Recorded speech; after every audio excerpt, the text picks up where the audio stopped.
Overall performance, যদি আপনি batting and bowling বলেন। বিশ্বকাপে বাংলাদেশের পারফরমেন্সে খুশি বাংলাদেশ ক্রিকেট বোর্ড বিসিবি। টি-20 বিশ্বকাপের সেমিফাইনালের খুব কাছে ছিল বাংলাদেশ। আফগানিস্তানের বিপক্ষে নির্দিষ্ট ব্যবধানে জিতলেই ইতিহাস গড়ত টাইগাররা। তবে তা হয়নি। সুপার 8-এ 3 ম্যাচে হেরে দেশে ফিরেছে নাজমুল হোসেন শান্তর দল। অবশ্য তার আগে গ্রুপ পর্বে 3 ম্যাচে জয় পেয়েছিল বাংলাদেশ, আর তাতেই খুশি জালাল ইউনুস চৌধুরী।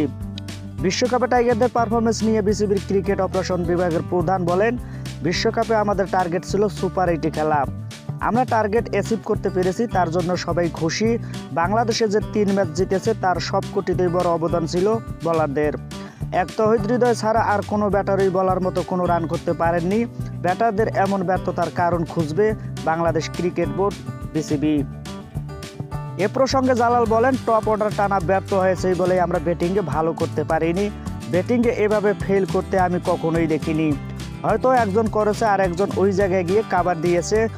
কোনো জায়গায় দুর্বলতা আছে, এটা আমাদের খুঁজে বের করতে হবে এবং সেটা নিয়ে কাজ করতে হবে।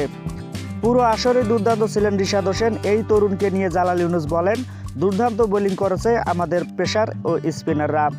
বিশেষ করে রিশাদ হোসেন, ওর জন্য একটা বড় প্ল্যাটফর্ম ছিল নিজেকে প্রমাণ করার। সব মিলিয়ে এই ওয়ার্ল্ড কাপে আমরা ভালোই খেলেছি বলে মন্তব্য করেন জালাল ইউনুস। অন্যদিকে শান্তর অধিনায়কত্ব নিয়ে যা ভাবছে বাংলাদেশ ক্রিকেট বোর্ড। চলতি বছরের ফেব্রুয়ারিতে সব ফরম্যাটের জন্য বাংলাদেশ দলের নেতৃত্ব পান নাজমুল হোসেন শান্ত। চলমান টি-20 বিশ্বকাপও তার নেতৃত্বে খেলেছে বাংলাদেশ, যেখানে অধিনায়ক নিজেই পারফর্ম করতে পারেননি। একই সঙ্গে ভুগেছে দলও, তাই এবার তার অধিনায়কত্ব নিয়ে প্রশ্ন তুলেছেন অনেকেই। বিশ্বকাপে 7 ম্যাচ খেলে শান্ত করেছেন মোটে 112 রান, স্ট্রাইক রেটও 92। এমন অবস্থায় তাকে নিয়ে বিসিবি কী ভাবছে সে প্রশ্নের উত্তর দিয়েছেন ক্রিকেট অপারেশন কমিটির চেয়ারম্যান জালাল ইউনুস। শনিবার গণমাধ্যমের মুখোমুখি হয়ে কথা বলেছেন টাইগারদের বিশ্বকাপ পারফরমেন্স নিয়ে। শান্তর অধিনায়কত্ব নিয়ে জালাল বলেন, আমরা শান্তকে ম্যান্ডেট দিয়েছি 1 বছরের জন্য। এখন পর্যন্ত এই বিষয়ে নিয়ে আমরা আলোচনা করিনি। তাসকিন শুরু করেছে ভাইস ক্যাপ্টেন হিসেবে।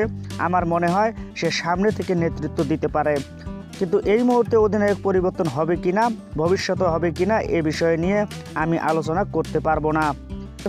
সব কিছু বোর্ডের সিদ্ধান্ত হয়। শান্তকে আমরা 1 বছরের জন্য ম্যান্ডেট দিয়েছি, বাকিটা বোর্ডের ইচ্ছা।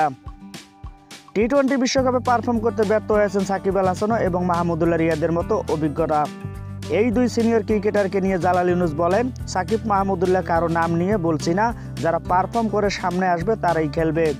এখন যারা খেলছে তারা সবাই পারফর্ম করেই এসেছে। যারা টি-20 দলে গিয়েছে প্রত্যেকেই সামর্থ্য দেখিয়েই টিমে ছিল। দলের মধ্যে পারফরমেন্সকেই সবচেয়ে বেশি অগ্রাধিকার দেওয়া হয় বলে মন্তব্য করেন জালাল ইউনুস।